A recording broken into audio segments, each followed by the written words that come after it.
Robbie Maddo Maddison made history as he rode his dirt bike on the waters of Tahiti. The video posted by DC Shoes has been viewed over 2.6 million times and shows all of Maddo's adventures. He even surfed the waves while riding the bike.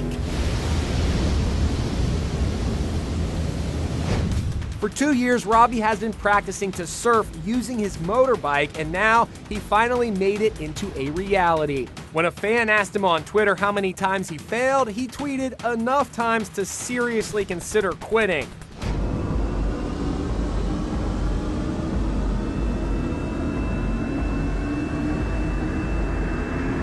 Watching Robbie defy the odds on his dirt bike is truly incredible. Don't forget to watch Inside Edition.